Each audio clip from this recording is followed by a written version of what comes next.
السلام عليكم ورحمة الله وبركاته. السلام عليكم ورحمة الله وبركاته. وردفتوتاف جالتمتوتا يوتيوب channel كيا كنتاتن بقى ربين جيا جالتما باتي رمضان تنان اتني شنجة أران تنا سجنتا أداتو قبل إسنيف دفيتن جرا سجنتان كونس مالتني ونقافتن سجنتان qabadhee dhufe kunis artistii keessan kabajamaaf jaallatamaa kan hawaasa biratti dandeetti addaa horate Jaafar Yusuf qabadhee isiniif dhufeetan jira hanga dhumaatti nu waliin turtii gaarii. Jaafar Yusuf egaa waa'ee isaa xiqqeessuun isiniif kaasuu barbaade Jaafar Yusuf oromummaa fi amantii isaatiif quuqama addaa qaba. Egaa akkuma beekamu guyyaa kaleessaa Finfinnee keessatti taabotaa bu'ee jechuudhaan dachii namaa seeraan ala saaman. Egaa akkuma beekamu madarasaa fi bakkeelee adda addaa itti sheedara uffachuun dhorkaadha jedhanii barattoota irratti dhiibbaa addaa geessisanii jiraniin.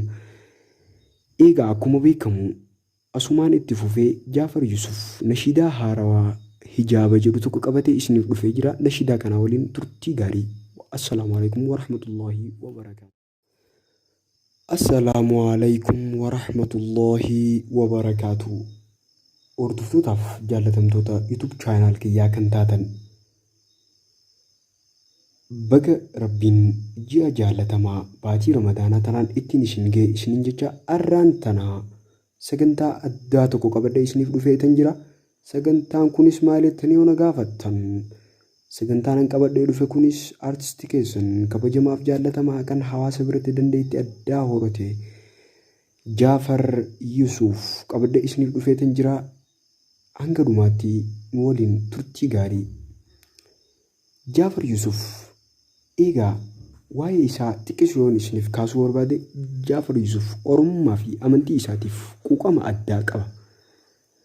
Egaa akkuma beekamu guyyaa kaleessaa Finfinnee keessatti taabotaa bu'ee jechuudhaan dachii namaa seeraan ala saaman.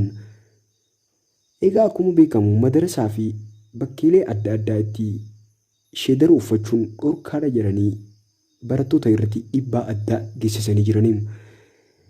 Egaa akkuma beekamu asumaan itti fufee Jaafar Yusuf nashiidaa haarawaa hijaaba jedhu tokko qabatee isiniif dhufee jira. Nashiidaa kana waliin turtii gaarii. Assalaamu alaikum warahmatullahi wabarakaatuh.